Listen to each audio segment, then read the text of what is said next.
इनकी पत्नी डॉक्टर सुधा मलैया बीजेपी की राष्ट्रीय सचिव रही। तो दोनों ही पति पत्नी बीजेपी में काफी सक्रिय रहे, काफी बड़े पदों तक पहुंचे। अब जब 2018 में बीजेपी की सरकार नहीं बनी तो दमोह से जो कांग्रेस के एमएलए जिनसे जयंत मलैया हारे थे, राहुल लोधी, उन्हें उमा भारती का करीबी माना जाता था, वो कांग्रेस छोड़कर बीजेपी में आ गए। सरकार बनाने में एक विधायक की अहम भूमिका थी, इसलिए राहुल लोधी की बीजेपी सरकार बनाने में अहम भूमिका रही। इसलिए उपचुनाव हुए, उपचुनाव में राहुल लोधी के सामने कांग्रेस ने अजय टंडन को खड़ा किया। जयंत मलैया का परिवार राहुल लोधी के खिलाफ था, क्योंकि राहुल लोधी से ही जयंत मलैया हारे थे।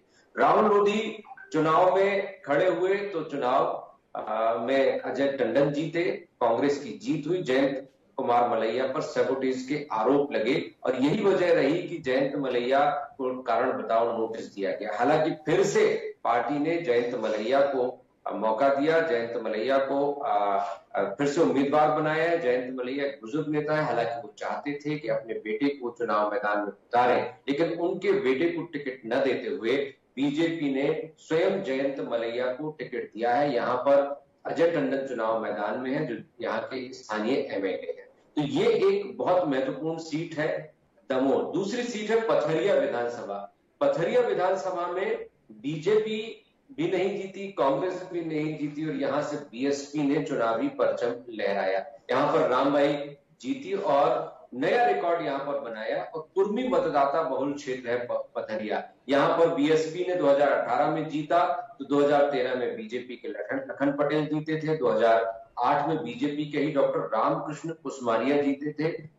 कुशमारिया जी बहुत वरिष्ठ नेता माने जाते थे, लेकिन बीजेपी से उनकी अनबन हो गई। तो ये पथरिया सीट है। जबेरा विधानसभा सीट की हम बात करें तो ये जातीय समीकरण के इर्द गिर्द घूमती है। यहाँ पर दोनों प्रमुख दल जातीय समीकरणों को ध्यान में रखकर टिकट देते हैं। तो ये एक बहुत महत्वपूर्ण सीट है जबेरा। यहाँ पर 2008 में धर्मेंद्र लोधी बीजेपी के जीते थे और 2013 में कांग्रेस ने यहाँ पर जीत का कीर्तिमान स्थापित किया था। 2008 में कांग्रेस के रत्नेश सोलोमन जीते थे। रत्नेश सोलोमन के निधन के बाद उनकी बेटी को कांग्रेस ने टिकट दिया था, लेकिन वो नहीं जीत पाई। हाटा विधानसभा की हम बात करें तो 1993 को छोड़ दिया जाए तो 1985 से लेकर 2018 तक इस सीट पर बीजेपी ने एक तरफा राज किया है।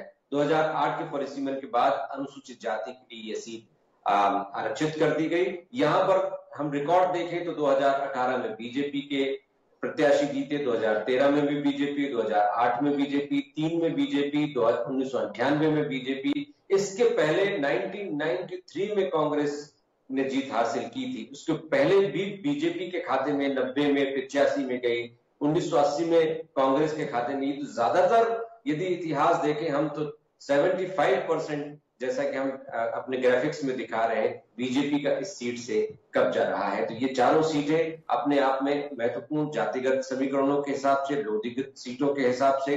और दमोह वही सीट है जहां से प्रहलाद पटेल भी प्रतिनिधित्व करते हैं संसदीय क्षेत्र में। तो यहाँ पर जो मुकाबले हैं त्रिकोणीय मुकाबले कहे जा सकते हैं। यहाँ पर बसपा भी अपनी उपस्थिति दर्ज कराती है। पथरिया में त्रिकोणीय मुकाबला है। जबेरा में बीजेपी और कांग्रेस उनके बीच में मुख्य मुकाबला है। दमोह में दोहरा मुकाबला है, लेकिन यहाँ पर आम आदमी पार्टी भी चुनाव मैदान में है। तो इस तरह से ये चारों सीटें बहुत कठिन मानी जाती हैं बीजेपी और कांग्रेस दोनों की रणनीति। बिल्कुल बिल्कुल बेहद कठिन मानी जाती है।